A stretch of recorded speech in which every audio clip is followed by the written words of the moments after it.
In a move that caught the international community off guard, Moscow made headlines by proposing a sudden, 3-day truce in Ukraine. The announcement came with little warning, sending shockwaves through diplomatic circles and raising immediate questions about Russia's true intentions.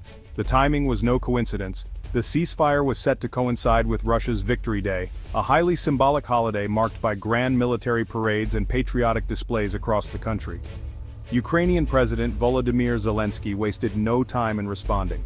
He firmly rejected the proposal, denouncing it as a calculated political maneuver designed to polish Russia's international image, rather than to genuinely seek an end to the conflict. Zelensky argued that a short pause in fighting would only serve to give Russian forces a much-needed opportunity to regroup, resupply, and prepare for further offensives, rather than laying the groundwork for lasting peace. Instead of accepting the brief truce, Zelensky countered with a bold proposal of his own: a 30-day ceasefire, one that would be long enough to allow for meaningful dialogue. This idea quickly gained support from the United States and even drew a rare nod from former President Trump, highlighting the international stakes. Zelensky insisted that only a longer, more substantial halt in hostilities could create the conditions necessary for real negotiations and a genuine de-escalation of the war. Anything less, he warned, would be a missed opportunity for peace. He also cautioned that Putin's offer was strategically timed to impress foreign leaders visiting Moscow for Victory Day, using the ceasefire as a backdrop to project strength and control on the world stage. Ukraine made it clear they would not participate in what they saw as a charade. Officials even went so far as to warn that they could not guarantee the safety of any foreign dignitaries attending Victory Day celebrations in Russia, underscoring the risks and tensions at play. The swift and unequivocal rejection of Russia's offer set a combative and confrontational tone for any future diplomatic efforts, signaling that neither side was ready to compromise. For Kyiv, the proposed brief truce was seen as just another tactical maneuver by Moscow. Ukrainian leaders stressed that true peace would require far more than a temporary pause. It would demand real concessions and a sincere commitment to ending the violence. Around the globe, people watched as the starkly different visions of Zelensky and Putin for ending the war played out in public, each leader vying for support and legitimacy on the world stage. As the dust settled, it was clear that the diplomatic road ahead would be as fraught and uncertain as ever, with no easy solutions in sight and the world holding its breath for what might come next. While leaders debated ceasefires, violence on the ground only intensified. Both sides launched heavy attacks. Missiles and drones struck cities like Kharkiv, Sumy, and Odessa, leaving civilians dead and wounded. Russia pressed ahead with its unilateral truce, warning it would retaliate if Ukraine didn't comply. Ukraine and its allies dismissed the move as a ploy, not a real peace gesture. The relentless fighting forced families in border towns like Bielopilya to flee, as daily life became impossible. Years of broken ceasefires have bred deep distrust, making new agreements seem hollow. Each failed truce only deepens the belief that the other side can't be trusted. For civilians, diplomatic talk offers little hope.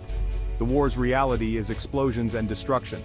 The gap between peace negotiations and life on the ground remains vast. As leaders talk, soldiers fight, and ordinary people suffer. The war's brutal rhythm shows no sign of slowing. Ukraine's terms for real peace talks are clear, firm, and leave little room for ambiguity. Kyiv has made it known to the world that it will not accept vague promises or symbolic gestures. The stakes are simply too high for anything less than a genuine breakthrough. President Zelensky has drawn a red line. He demands a direct face-to-face meeting with President Putin himself. Lower-level officials, intermediaries, or negotiators are not enough.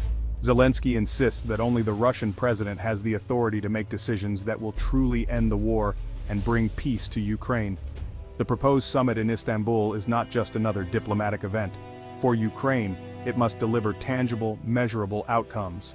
At the top of the agenda is a full prisoner exchange, an act that would signal real progress and build trust between the two sides. Equally crucial is the demand for a lasting, not temporary, ceasefire. Ukraine is adamant that any agreement must put an end to the violence, not just pause it for a few days or weeks. The people of Ukraine want to see real change on the ground, not just words on paper. Anything less, Kyiv warns, would be nothing more than political theater, a show for the cameras, with no substance behind it. So far, Russia's response has been ambiguous.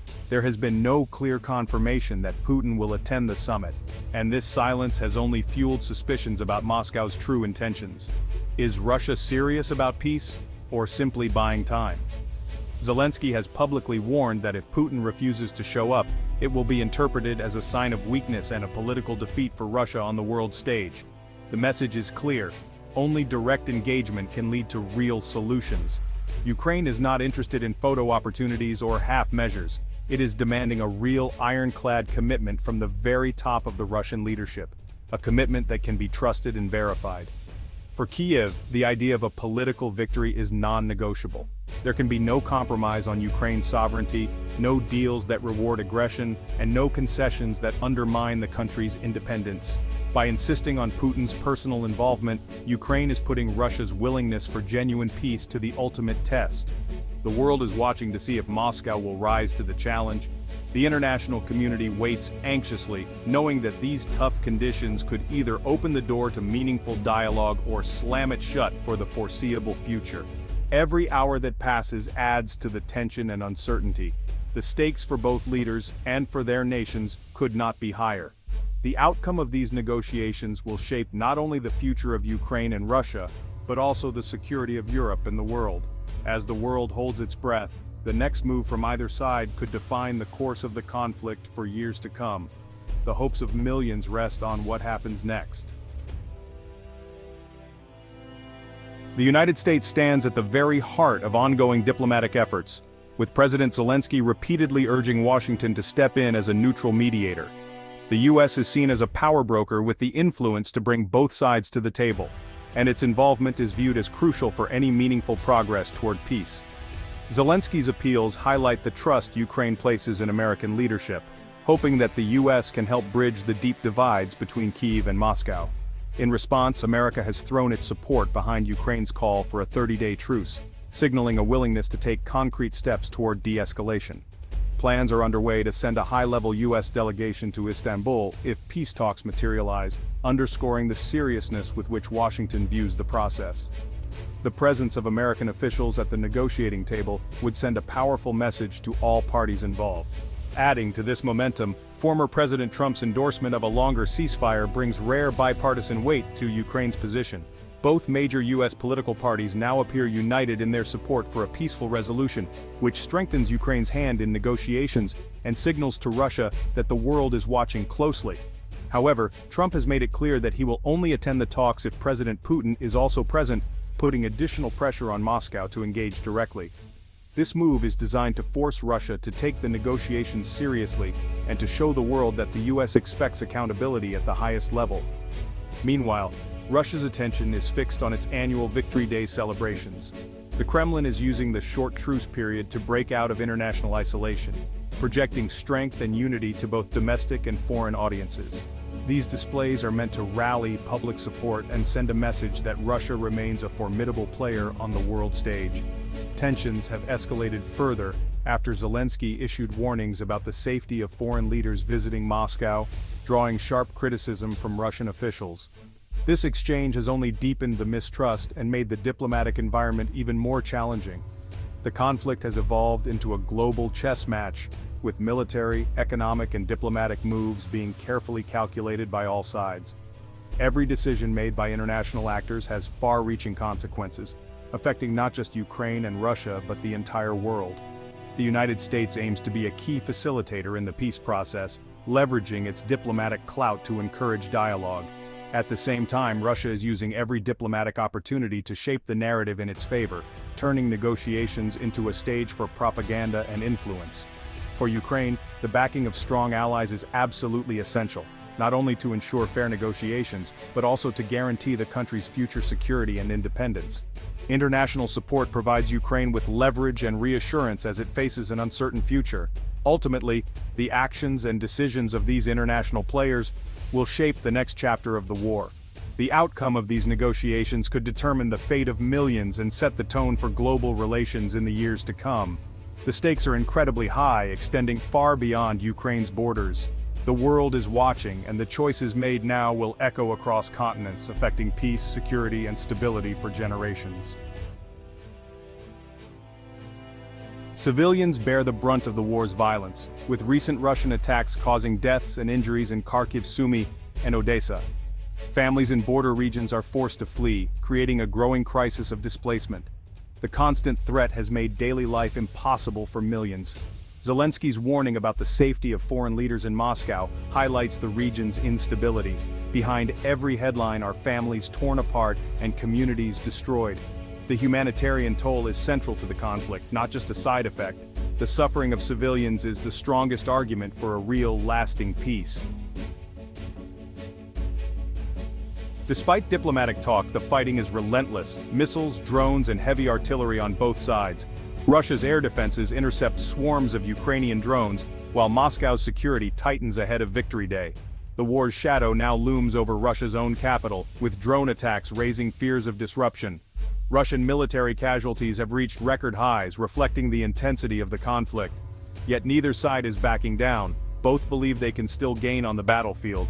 This cycle, fighting undermining diplomacy, failed diplomacy fueling more fighting, traps soldiers and civilians alike. Each side blames the other, making de-escalation seem impossible. The military situation isn't just a backdrop, it's actively shaping and often sabotaging any hope for peace. The war's front lines are as much political as they are physical. As Ukraine fights for survival, it's also building its future through international partnerships. A new minerals deal with the US signals a strategy for economic resilience, even amid war. Talks with Trump and other allies focus on sanctions, advanced air defenses, and military aid. These alliances are Ukraine's lifeline, vital for defense and for rebuilding after the war. Securing resources and support is about more than winning battles. It's about ensuring long-term independence. Kiev knows military strength alone isn't enough. Economic deals and global alliances are key to Ukraine's future. The fight is as much about trade and technology as it is about territory. The biggest obstacle to peace is deep mistrust. Ukraine sees Russian truces as tactical, not genuine. Kiev demands a real political victory, full prisoner exchange, a verifiable ceasefire, and direct talks with Putin. Russia remains vague, insisting Ukraine must match any truce it declares. These rigid positions leave little room for compromise. Ongoing violence only deepens suspicion, making new agreements harder to reach. Each attack reinforces the enemy narrative, fueling the cycle of conflict. Both sides still believe they can win more through force than negotiation. Until that changes, diplomacy is stuck. A lasting peace will require a fundamental shift in mindset and real concessions from both sides. For now, the war grinds on with no breakthrough in sight. As of August 13, 2025, Ukraine stands at a crossroads. Hope for peace clashes with the reality of war. The 30-day truce proposal, backed by the US, offers a glimmer of possibility. But on the ground, fighting rages and mistrust runs deep. Russia's ambiguous stance and daily violence undermine confidence in any deal. International support strengthens Ukraine's hand but also complicates the conflict. True peace will require more than a ceasefire. It demands trust and historic compromise. Until then, Ukraine and the world remain caught between the dream of peace and the reality of war.